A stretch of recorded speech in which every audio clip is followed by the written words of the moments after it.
Hello dear students, welcome to DSCJ tele classes. मैं कमलजीत कौर और आज हम पढ़ेंगे क्लास 10 ज्योग्राफी का लेसन नंबर 4 जिसका नाम है agriculture. JNK board of school education की प्रिस्क्राइब बुक जो सोशल साइंसेस के लिए प्रिस्क्राइब है जिसका नाम है कंटेम्प्ररी इंडिया पार्ट 2, उसका लेसन नंबर 4 है एग्रीकल्चर। हमारे आज के इस वीडियो के कंटेंट्स हैं horticulture, non food crops, technological and institutional reforms, contributions of agriculture, efforts of government to modernize agriculture, then impact of globalization on agriculture and challenges of Indian farmers. इस lesson को start करने से पहले मैं आपको इसके learning objectives के बारे में बताती हूँ। फर्स्ट लर्निंग ऑब्जेक्टिव है कि awareness about horticulture and non food crops. Then second is about explaining the technological and institutional reforms taken by the government. Then identifying the various land development programs. Learning about the contributions of agriculture. Then various efforts made by the government to modernize agriculture. And the last one is impact of globalization on agriculture.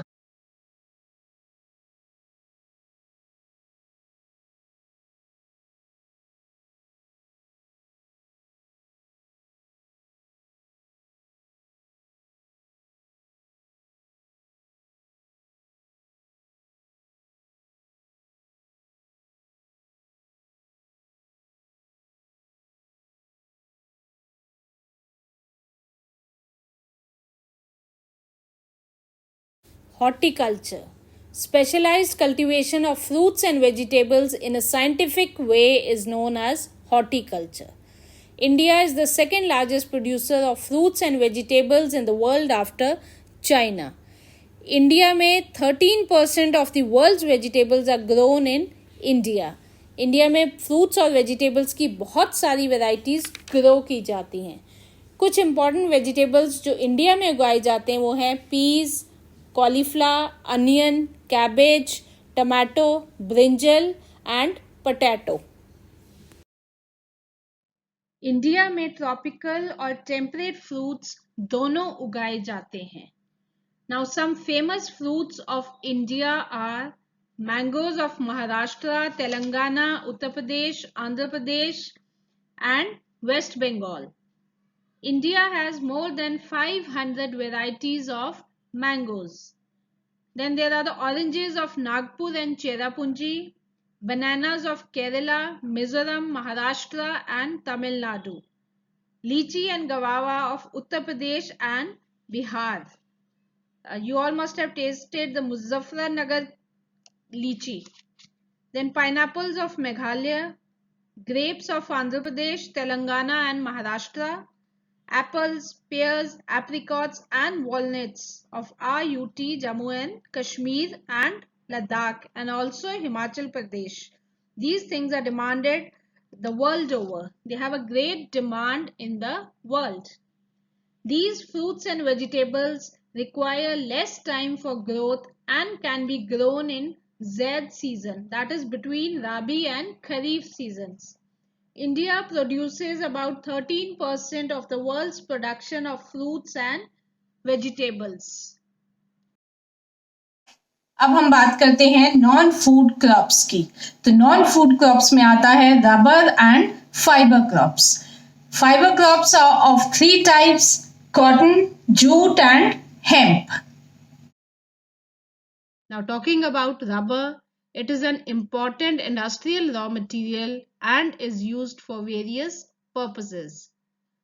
India is ranked 4th among the world's natural rubber producers. It is mainly an equatorial crop but is also grown in tropical areas under special conditions. Rubber requires moist and humid climate with rainfall more than 200 centimeter and temperature above 25 degree centigrade. Where is it grown? It is grown in Kerala, Tamil Nadu, Karnataka, Andaman and Nicobar Islands and Garo Hills of Meghalaya. Dear students, मैंने आपको rubber के बारे में इतना कुछ बता दिया है, तो अब मैं आपको इससे रिलेटेड एक एक्टिविटी देती हूँ। आपने ये एक्टिविटी करनी है। List the items which are made of rubber and are used by us. अब बात करते हैं फाइबर क्रॉप्स की। तो cotton, jute, hemp and natural silk are the four major fiber crops. Cotton, jute, hemp, they are derived from the crops grown from the soil. But natural silk is obtained from cocoon of the silkworms fed on green leaves, especially the mulberry leaves.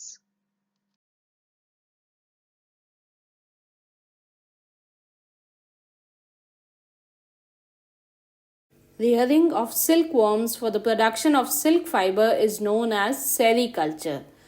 जब हम cattle को use करते हैं, उसकी rearing करते हैं for different products, उसे हम डेयरी फार्मिंग बोलते हैं। वैसे ही जब हम सिल्क वॉर्म्स को यूज़ करते हैं सिल्क प्रोडक्शन के लिए, तो उसे हम सेरीकल्चर बोलते हैं।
अब बात करते हैं कॉटन की। India is believe to be the original home of cotton. बाकी देशों में बड़ा कोर्स और रफ कॉटन होता है, लेकिन इंडिया का बहुत ही फाइन कॉटन होता है। तो अगर उसके फीचर्स, कॉटन के फीचर्स की बात करें, तो it is a major raw material for cotton textile industry. हर जगह यूज होता है, टी शर्ट्स में, साड़ीज में, क्लोथ्स बनाने में, हर जगह कॉटन का यूज होता है। It is suitable to grow in black soil of the Deccan Plateau. Cotton एक खरीफ क्रॉप है और उसको 6 से 8 महीने लगते हैं तैयार होने में। इसको हाई टेम्परेचर और कम रेनफॉल की ज़रूरत होती है। Cotton requires 210 frost free days and bright sunshine for its growth. Maharashtra, Gujarat, Madhya Pradesh, Karnataka, Andhra Pradesh, Telangana, Tamil Nadu, Punjab, Haryana और उत्तर प्रदेश में कॉटन का प्रोडक्शन होता है।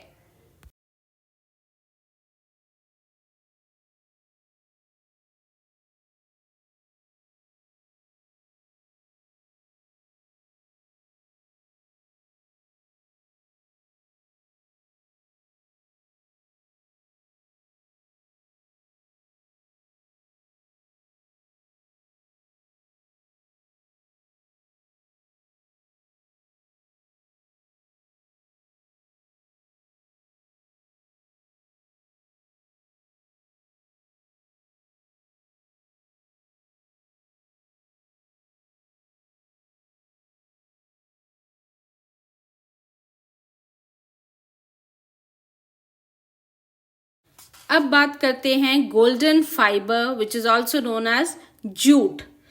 It grows on well-drained fertile soils with high temperature.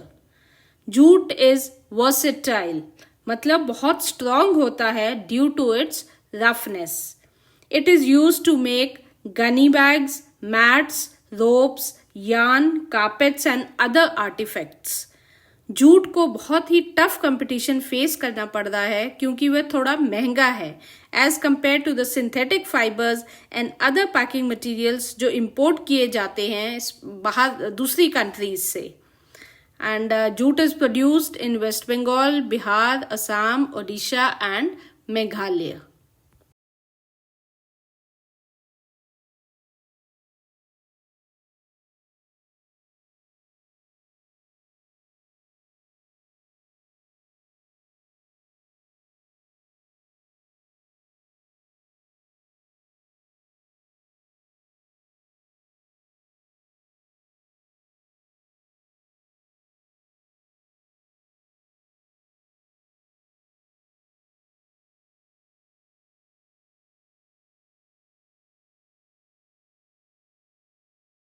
अब बात करते हैं technological and institutional reforms. Technological reforms यानी कि टेक्नोलॉजी से कैसे हम चेंजेस ला सकते हैं किसी चीज़ की प्रोडक्टिविटी को बढ़ाने के लिए, और इंस्टीट्यूशनल रिफॉर्म्स की हम नए नए इंस्टीट्यूट्स और ऑर्गेनाइजेशंस बनाकर रिफॉर्म्स जो हम ला रहे हैं। इंडिया में पिछले 1000 ईयर्स से एग्रीकल्चर की जा रही है, बट कुछ प्रॉब्लम्स हैं जो फेस की जा रही हैं, जैसे कि continuous use of land without compatible technological changes have hindered the pace of agricultural development. इतनी ज़्यादा इरिगेशन फैसिलिटीज़ देने के बावजूद बहुत से किसान ऐसे हैं जो मॉनसून और नेचुरल फर्टिलिटी पर ही डिपेंड करते हैं। बढ़ती आबादी जो है वो एक बहुत बड़ा चैलेंज है और ये बहुत बड़ी प्रॉब्लम है to make India food secure. Now let us see how our government tried to reduce these problems. हमें इंडिपेंडेंस मिली 1947 में। तब हमारे पास कोई भी फूड सिक्योरिटी नहीं थी। India was a poor country and we came out from colonialism. तो ऐसे बैकग्राउंड से आने के बाद हमारी सरकार ने क्या किया? How did we develop our agriculture then? ये एक सोचने वाली बात है। Let us see.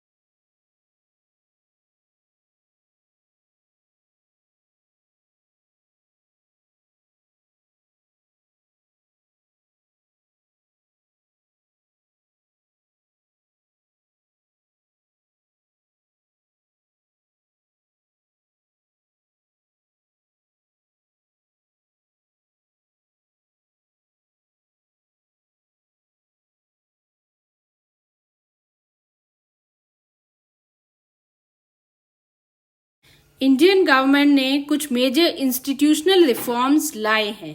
इनमें फर्स्ट वन इज कलेक्टिवाइजेशन। सारे लैंड को कलेक्ट किया। Then we did consolidation of land holdings, जिसे हम चकबंदी भी कहते हैं। अब आप सोचे होंगे चकबंदी क्या है। जैसे मेरे पास थोड़ा सा लैंड है और मेरी सिस्टर के पास भी थोड़ा सा लैंड है, हम उन दोनों लैंड पीसेस को कंबाइन करके कंसोलिडेट कर देते हैं, तो उसे चकबंदी कहते हैं। गवर्नमेंट जो है वो चाहती थी कि farmers they should be empowered eight ground levels, इसलिए कोऑपरेटिव सोसाइटीज को डेवलप किया गया, जहां फार्मर्स को लोन इजीली मिल जाता है और उनकी समस्याओं का हल हो जाता है। फिर उसके बाद अबॉलिशन ऑफ जमींदारी। किसानों के फायदे के लिए गवर्नमेंट ने जमींदारी सिस्टम को खत्म किया और किसानों को मालिकाना अधिकार दिया। अब बात करते हैं राइट ऑफ इनहेरिटेंस। वो क्या होता है? राइट ऑफ इनहेरिटेंस होता है प्रॉपर्टी में हिस्सा, जिसकी वजह से जो लैंड है वो छोटे छोटे हिस्सों में बंट जाता है और इसकी वजह से प्रोडक्टिविटी कम हो जाती है। इसलिए गवर्नमेंट ऑफ इंडिया ने लैंड रिफॉर्म्स पर पहला फोकस डाला और अपने फर्स्ट 5 ईयर प्लान में सबसे पहला फोकस गवर्नमेंट का था land reforms.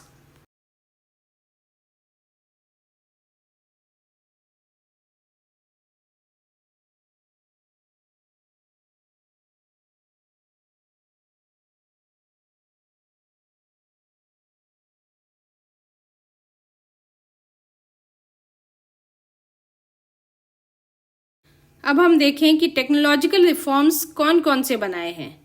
Law of land reforms were enacted but the implementation was lacking somewhere. जो लॉज बने थे उनकी इम्प्लीमेंटेशन में परफेक्शन नहीं हुई। इसके बाद गवर्नमेंट ऑफ इंडिया ने एग्रीकल्चर को इम्प्रूव करने के लिए एक रेवोल्यूशनरी प्रोजेक्ट लॉन्च किया 1960-70s में, जिसमें 2 प्रोजेक्ट थे, green revolution and white revolution.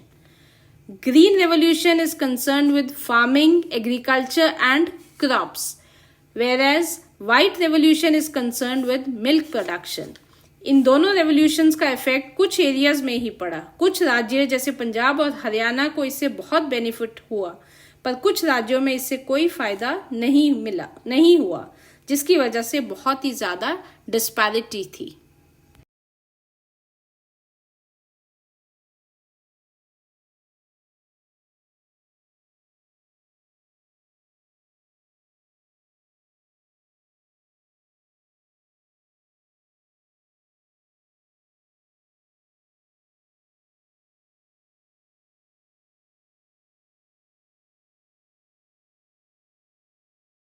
अब मैं आपको थोड़ा कुछ व्हाइट रेवोल्यूशन के बारे में बताती हूँ। ये रेवोल्यूशन डेयरी सेक्टर का है। इसमें कोऑपरेटिव अप्रोच किया गया डेयरी सेक्टर की तरफ। Amul is the by product of white revolution. Middleman को एलिमिनेट कर दिया गया और direct and transparent supply chain बना दी गई प्रोड्यूसर्स और कंज्यूमर्स के बीच। इसको ऑपरेशन व्हाइट फ्लड भी कहा जाता है।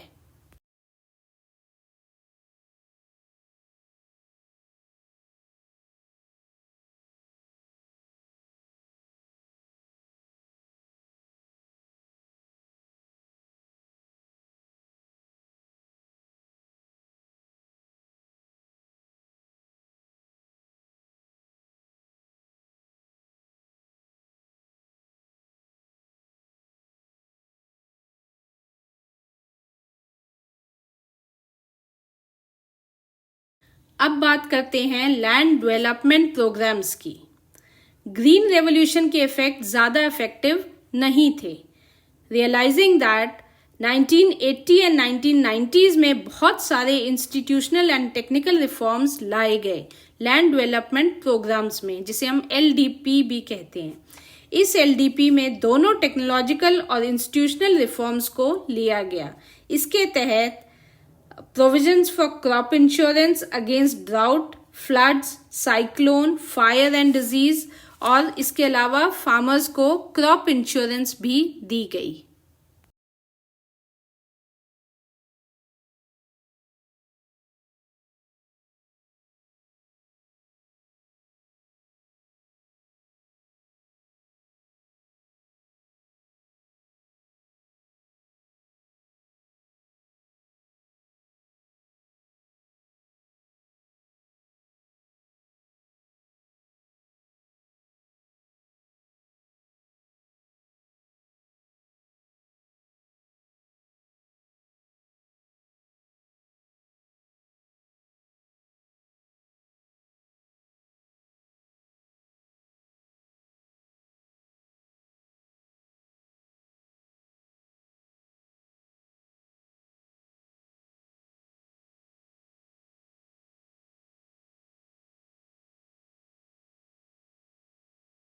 किसान क्रेडिट कार्ड यानी कि KCC scheme was introduced to give easy and cheap loans to small farmers.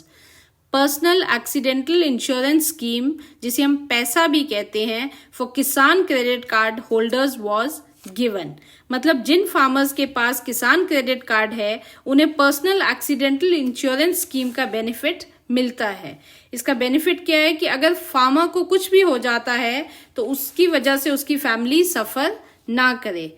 उसके बाद गवर्नमेंट ने स्पेशल वेदर बुलेटिन्स और एग्रीकल्चरल प्रोग्राम्स फार्मर्स के लिए इंट्रोड्यूस किए through radio and television channels, जिसमें बारिश और तूफान के बारे में पहले से ही बता दिया जाता था ताकि किसान पहले से तैयार रहें। फिर उसके बाद गवर्नमेंट ने मिनिमम सपोर्ट प्राइस का अनाउंसमेंट किया various agriculture products like cereals, pulses वगैरह के लिए, ताकि जो मिडिलमैन का एक्सप्लॉइटेशन है वो बंद हो। तो अगर फार्मर को मिनिमम सपोर्ट प्राइस पसंद आ रहा है तो वो उस हिसाब से प्रोडक्शन करता था।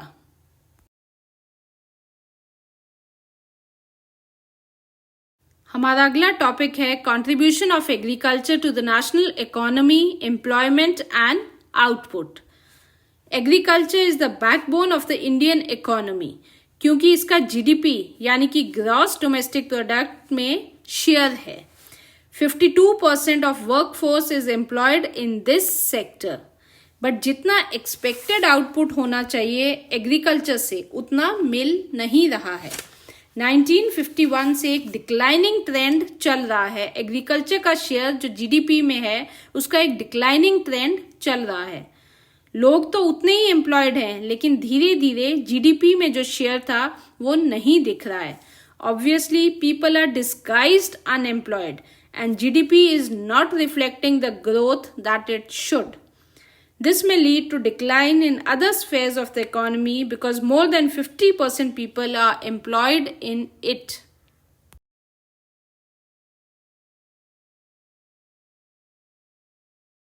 अब हमारी गवर्नमेंट कौन से एफर्ट्स लगा रही है to modernise agriculture?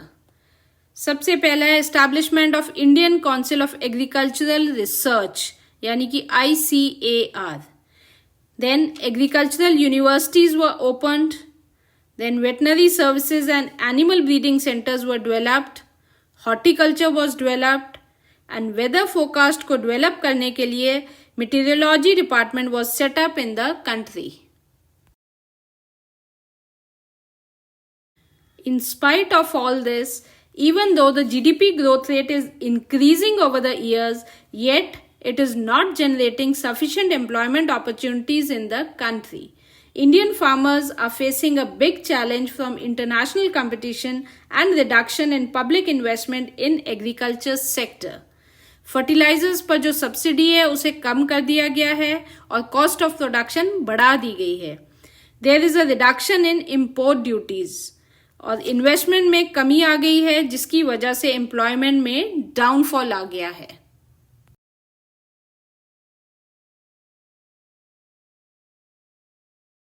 Now talking about the impact of globalization on agriculture. Globalization तो कोई न्यू फिनोमिनन नहीं है, ये कॉलोनाइजेशन के टाइम से चलता आ रहा है. 19th सेंचुरी में स्पाइसेस एक्सपोर्ट किए जाते थे यूरोप में. साउथ इंडिया के फार्मर्स को स्पाइसेस ग्रो करने के लिए एनकरेज किया जाता था और इन स्पाइसेस को कई देशों में एक्सपोर्ट किया जाता था. आज भी spices are one of the most important export from India. उसके बाद कॉटन भी एक्सपोर्ट किया जाता था मैनचेस्टर और लिवरपूल में. Farmers were now sick of producing things needed by the Britishers. So, Champaran movement started in 1917 in Bihar because farmers were unable to produce food grains for their own requirements and they were forced to produce indigo on their land because it was required by the British industries.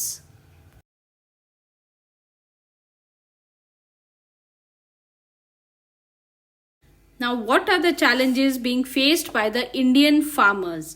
अब 1990 के बाद farmers को और ज्यादा challenges face करने पड़े. Globalisation का dark side ये है कि यूरोप और अमेरिका के फार्मर्स को अपनी कंट्री में बहुत ज्यादा सब्सिडी मिलती है उनकी गवर्नमेंट से, इसलिए हमारे फार्मर्स उनके साथ compete नहीं कर सकते despite being an important producer of rice, cotton, rubber, tea, coffee, jute and spices. Globalization के अंडर जो चैलेंजेस हैं जो फार्मर्स को फेस करने पड़ रहे हैं, उसके अलावा भी फार्मर्स को और बहुत सारे चैलेंजेस फेस करने पड़ रहे हैं. ग्रीन रेवोल्यूशन के बाद जो फर्टिलाइजर्स और केमिकल्स उसमें जो यूज किए गए हैं उनकी वजह से जो लैंड है वो डिग्रेड हो गया है और बायोडाइवर्सिटी भी खत्म हो गई है. आपको मैंने challenges face by Indian farmers के बारे में बताया कि कितनी ज्यादा उनको परेशानी होती है, कितनी मुश्किलों का उनको सामना करना पड़ता है. अब आप लोगों के लिए एक एक्टिविटी है. You have to find out why an Indian farmer does not want his son to become a farmer. ऐसा क्या है, क्यों आज का फार्मर जो है वो नहीं चाहता कि मेरा बेटा भी फार्मिंग करे. वो चाहता है मेरा बेटा कोई कॉर्पोरेट में जाए, कोई जॉब करे, वो फार्मिंग प्रेफर नहीं करता. तो आपको इसके कारण पता लगाने.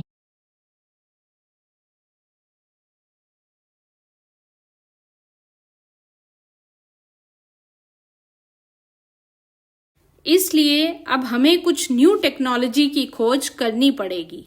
Gene revolution is the key word for revolution in agricultural production. Technology इतनी आगे पहुंच गई है कि हम जेनेटिक इंजीनियरिंग से हाइब्रिड वेराइटीज ऑफ सीड्स बना सकते हैं. ऑर्गेनिक फार्मिंग भी बहुत पॉपुलर हो गई है आजकल, specially elite class of population के लिए, क्योंकि इस फार्मिंग में प्रोडक्शन के लिए किसी भी फर्टिलाइजर्स या पेस्टिसाइड्स का यूज नहीं होता. It is a bit costly but it is healthy also.